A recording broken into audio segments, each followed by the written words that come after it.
Wala. Look at the disparity in attacks, and again, we will go back to the reception problems, and that's why hindi sila makaporma pagdating sa attacking. That's right. Imagine it's 14 versus only 5 points of LaSalle. Wow. 5 for LaSalle with all of their options. That is, you know, you can see 5 probably when you're talking about other teams when they have 1 or 2 options only, but you know, we have Alarca, you have C, you have Cruz, you have Steph. That's right. It's a very low number for them. And if you look at reception or services, UST had like 4 points, and it only goes to show that LaSalle was really having a difficult time when it comes to reception. Melissa Gohing, in fact, was even at times the target of the UST servers or the UST attackers. Last time UST won a championship was in season 69 against FU, and incidentally, that was a sweep too. So it could be just the same for today. Oh, that was a great series. That was still the time of the Balse. So oh, yeah. it's a great time for volleyball. I remember, you know, this arena was to the rafters, really full. I mean, UST and FU have had their, you know, history of battles. And so is UST and LaSalle. LaSalle, 5 championships, UST 13. They're looking for their 14th. Tabaquero on a net block, that's 4 touches. The first point, just like in set number 1, goes to the defending champions. And coming into set number 2, we actually have some new players coming in for LaSalle. We have Cerveza stepping in. That's right. Fresh off the bench as Kay Martinez will serve. Dimaculangan. See the difference between how Dimaculangan has set here and how Kay Martinez has set. And I'm not knocking Kay. Again, it's hard for her to set if the first ball was not received well. That's right, because of course it would entail extra movement for her, and that already removes the option of her giving the ball in the middle. Tama. Mababawasan yung option mo dahil tumatakbo ka, naghahabol ka. Minsan she's doing it underhand. And we have not seen LaSalle in this much trouble or having so much problems in the elimination. We never saw this, and probably they're having a hard time dealing with it at this stage of the tournament already. Good block there by Joanne. But they always have a hard time with Maizo. Unfortunately, the momentum of Maizo's hand forced the error. 3-0 in the second set. Jessica, what do you have for us? Well, when I talked to Coach Shaq before the game, he told me that he was feeling both excited and nervous. But when I looked at him in the huddle, especially the last one, he just looked relaxed. He very calmly told the girls, tuloy lang, no pressure. He took a second to ask Angeta Baquero if she was all right and if she needed a sub, but like the rest of her team, Angeta was brimming with too much energy to sit anything out. The rest of the coaching staff also had their time with the girls, and there were reminders about form, aim, and quicker movement.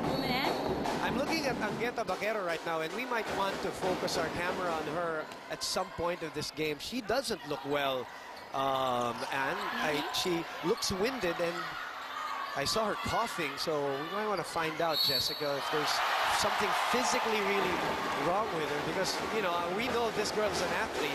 After one set of being winded, I doubt that. That's right. She's probably not talking about it, too. Oh, yeah, that's right. But earlier, no, in the series of exchanges, yung mahabang rally, we saw her actually breathing heavily and nakahawak sa dibdib. Yes. Probably because napagod din, because those exchanges really intense. Okay, could not get to the ball. LaSalle with a better start here. They're up 4-2. Let's look at that again. This is the running Steph Mercado. You know, they have not been able to do any kind of combination or trick plays. That's the first time I've seen anything. Cerveza with the serve. Good decision by Banaticla. She almost took it. Good call, but then again for LaSalle, they can't afford to commit any more errors in their past game. They've committed a lot, and it actually, you know, gave USC a rather easy time in getting game 1. Martinez, again, unable to really hit their stride in terms of setting. C goes back to Steph, good off speed. LaSalle ahead here for the first time of the game, and keeping that edge 5-2 as the captain will go to serve.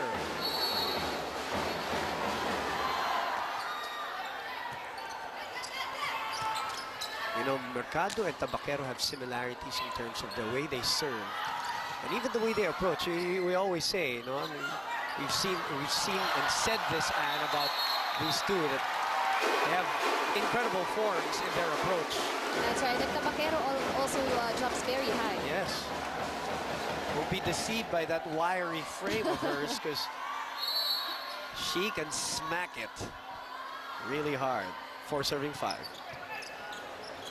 Running play. Oh, they took that. Banatikla sent back by Joanne. They go back to her. The rookie sends it to the other side and saves the play. What an effort by Marua Banatikla. Marua Banatikla, also one of the rookies of UST. That.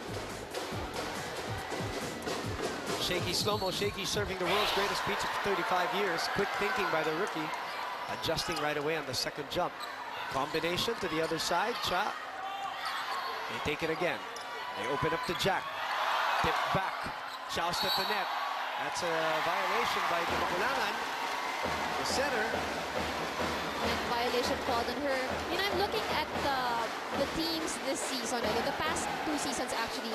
It's so nice because the rookies that have come in to play for the UAAP, lahat sila, kita mo, pagpasok pa lang, playable na or pwede nang isabak sa laro. Agad, hindi nababangko na may 1-2 taon para ma-develop pa, no? That's right. The likes of C. Maranyo, Banatikla. And of course, you can go back to last year. For Ateneo. Ateneo. And it says a lot for the league, for the tournament, because you see that the recruitment business is getting better in volleyball. That means they're looking for people whom they can use right off the bat. Banatikla powers it through. It is still a live ball here, but Jack Alarca sends it long. Now, this is the kind of